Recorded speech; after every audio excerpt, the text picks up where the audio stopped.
YouTube channel philosophy care. চলে এসেছি আমি আমার নেক্সট চ্যাপ্টার নিয়ে, নিরপেক্ষ বচনের বুলীয় ভাষ্য ও ভেনচিত্র। দেখো, লাস্ট মিনিটে যতটুকুনি প্রিপারেশন তোমাদের পক্ষে সম্ভব সেটাই চেষ্টা করছি, এবং লাস্ট মিনিটে চ্যাপ্টারগুলো জাস্ট আমি ওভারভিউ দেবো। পুরো ডিটেলসে চ্যাপ্টারে যাওয়ার প্রয়োজন নেই। চ্যাপ্টারগুলোতে ওভারভিউ দিলে যেন তোমরা লাস্ট মিনিটে নিজেদের প্রিপারেশনগুলোকে রিভাইজ করে নিতে পারো। সেই রিভিশনের উদ্দেশ্যেই কিন্তু আমার এই সময়ে তোমাদের কাছে আসা। এবং সময় নষ্ট না করে আমি কিন্তু চ্যাপ্টারে চলে যাচ্ছি। চ্যাপ্টারের নাম হচ্ছে নিরপেক্ষ বচনের বুলীয় ভাষ্য এবং ভেনচিত্র। ভিউয়ার্স, যারা তোমরা সাবস্ক্রাইব করোনি তারা কিন্তু এখনই সাবস্ক্রাইব করে নাও, এবং পাশে রাখা বেল আইকনে ক্লিক করে রাখো যেন নোটিফিকেশনগুলো তোমরা তাড়াতাড়ি পেতে পারো, কারণ ভিডিও আপলোড করা মাত্র তাহলে তোমরা নোটিফিকেশন পাবে। আর বন্ধুদেরকে প্রচুর পরিমাণে শেয়ার করো এবং সাবস্ক্রাইবও করতে বলো। তাহলে আমি চলে আসছি আমার চ্যাপ্টারে, সময় নষ্ট করছি না। দেখো, বুলীয় ভাষ্য হচ্ছে ঊনবিংশ শতাব্দীর আইরিশ তর্কবিদ নিরপেক্ষ বচনের ভাষাটাকে টোটালি চেঞ্জ করেছেন, এবং তিনি যে নতুন ভাষার উদ্ভাবন করেছেন তার নাম অনুসারে সেটাই হচ্ছে বুলীয় ভাষ্য।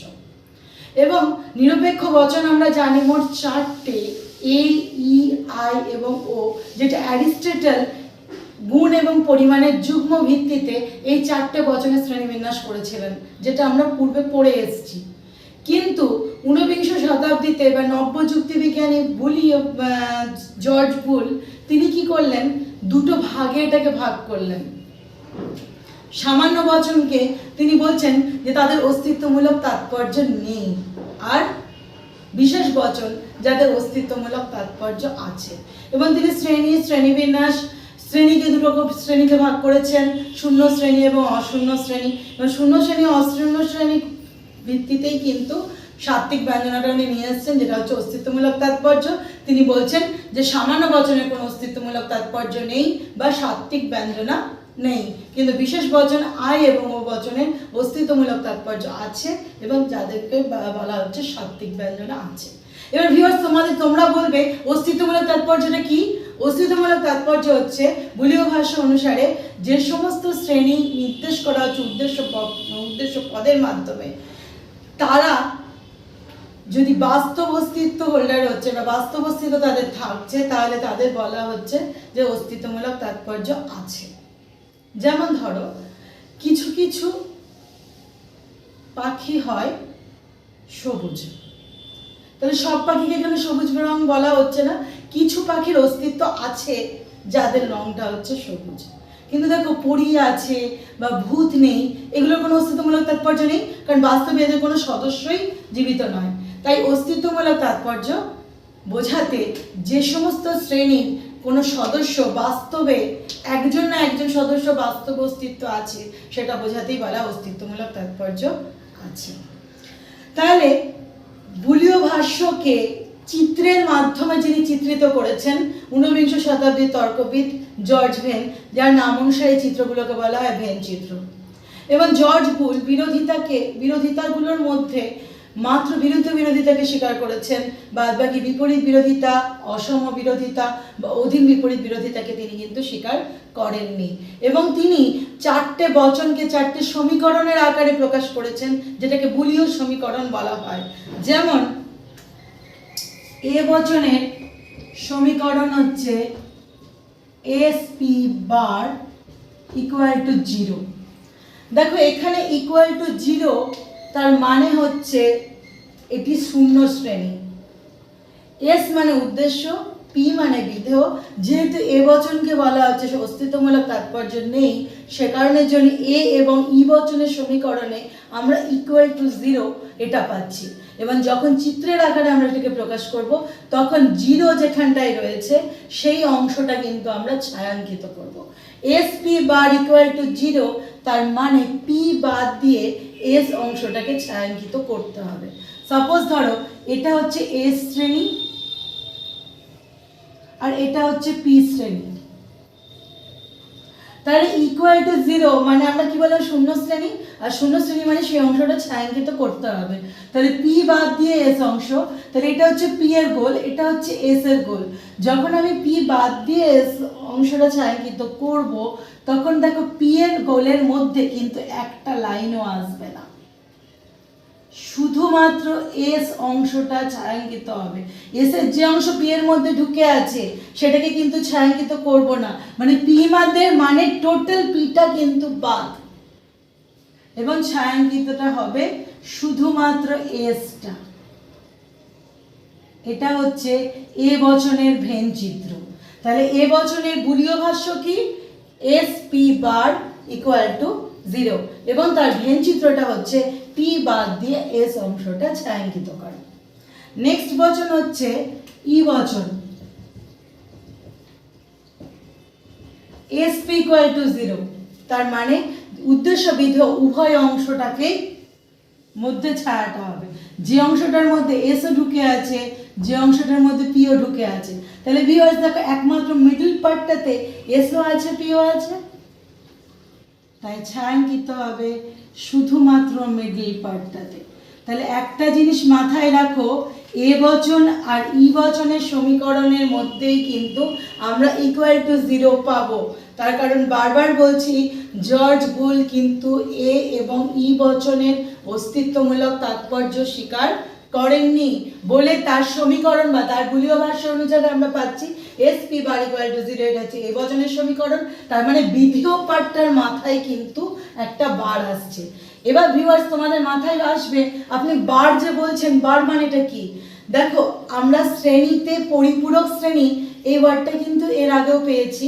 পরিপূরক শ্রেণী বলতে বোঝাচ্ছে সেই শ্রেণীটা বাদ দিয়ে জগতে যা কিছু আছে। তাহলে পি এর পরিপূরক শ্রেণী কি? অপি, অটা বোঝাতে বার এখানে ব্যবহার করা হচ্ছে, তাই অকে রিপ্রেজেন্ট করছে এই বার সাইনটা। তার মানে কি? অপি, সকল এস হয় অপি, সরি সকল এস হয় অপি নয়, এই বচনের সমীকরণটাই হচ্ছে এসপি বার, যেখানে বিধেয়র মাথাতে বারটা আসবে। তাহলে সেই অনুযায়ী সমীকরণটা হচ্ছে পি বাদ দিয়ে এস অংশটা ছায়াঙ্কিত করতে হবে। ই বচনের সমীকরণ এস পি ইকুয়াল টু 0, তার মানে এস আর পি অংশ হবে ছায়াটা। এবার চলে আসছি আমরা বিশেষ বচন।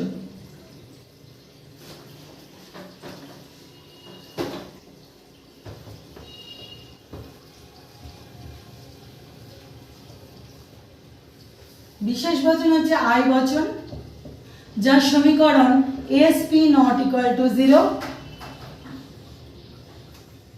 আর নট ইকুয়াল টু 0 মানে আমি কি বললাম? সেই অংশটার মধ্যে ক্রস সাইন বসবে।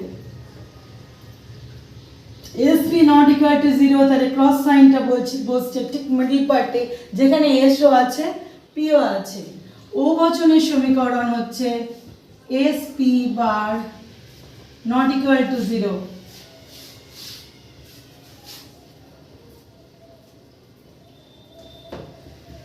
তাহলে পি বাদ দিয়ে এস অংশটাতে ক্রস লাইন করবে।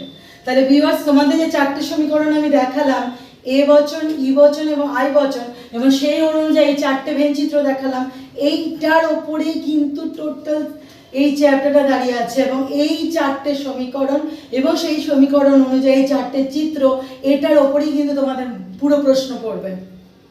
এর মধ্যে পুরো প্রশ্নটা পড়ছে তার কারণ তোমাদের যে মাল্টিপল চয়েসের মধ্যে আসছে, মাল্টিপল চয়েস যদি 2015 থেকে 2020 অবধি আমরা কোশ্চেন অ্যানালাইজ করছি, তাহলে দেখছি একটা আসছে ভেনচিত্র অনুযায়ী, ভেনচিত্র করতে দেওয়া হচ্ছে, যেটাতে ছবি আঁকতে হচ্ছে, আর একটাতে দেওয়া থাকছে তোমার সমীকরণ করতে হচ্ছে।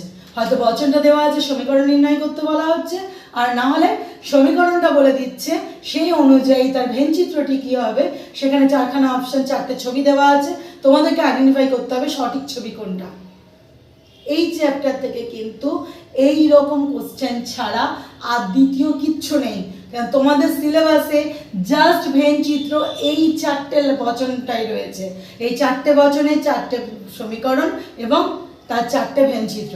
আরেকটা জিনিস তোমরা এই চ্যাপ্টারে নতুন পড়বে, সেটা হচ্ছে এই বুলীয় ভাষ্য অনুযায়ী বিরোধিতার উনি যে ছকটা করেছেন, তিনি শুধু বিরুদ্ধ বিরোধিতাকে মেনেছেন, অন্য কোনো বিরোধিতাকে উনি কিন্তু স্বীকার করেননি।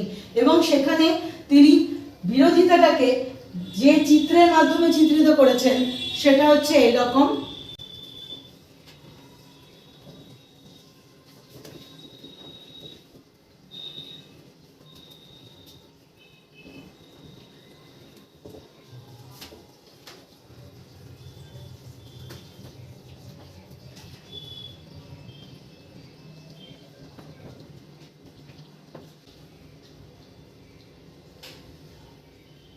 SP bar equal to 0, SP equal to 0, SP not equal to 0, SP bar not equal to 0। ব্যাস, বুলীয় ভাষ্য অনুযায়ী কিন্তু তিনি জর্জ বুল কিন্তু বিরোধিতাকে এইভাবে রিপ্রেজেন্ট করেছেন, কারণ উনি শুধুমাত্র বিরুদ্ধ বিরোধিতাকে স্বীকার করেছেন এবং অসম বিরোধিতা, বিপরীত বিরোধিতা এবং অধীন বিপরীত বিরোধিতা, এই 3টে বিরোধিতাকে নব্য যুক্তিবিজ্ঞানী বিশেষ করে জর্জ বুল কিন্তু স্বীকারই করেননি। এবং বিরুদ্ধ বিরোধিতার উনি 4টে কোণে 4টে বচনকে রেখেছেন এবং 4টে বচনের 4টে সমীকরণ উনি এখানে উল্লেখ করেছেন। এ বচনের সমীকরণ SP equal to 0, ই বচনের SP equal to 0, আই বচনের SP not equal to 0 এবং ও বচনে SP bar not equal to 0।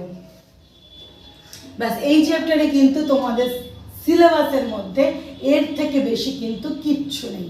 Viewers, তাহলে আমার পড়ানোটা চ্যাপ্টারে যতটা তোমাদের সিলেবাসের মধ্যে আছে পুরোটাই করানো হয়ে গেল। তাহলে দেখা হচ্ছে আমার নেক্সট ভিডিওতে, যেখানে এই চ্যাপ্টারের সম্ভাব্য প্রশ্ন উত্তর নিয়ে আমি আলোচনা করব। 2015 থেকে 2020 অবধি MCQ এবং শর্ট অ্যান্সার টাইপ কোশ্চেন নিয়ে নেক্সট ভিডিওতে আমি তোমাদের কাছে আসছি। ততক্ষণের জন্য stay home and stay safe.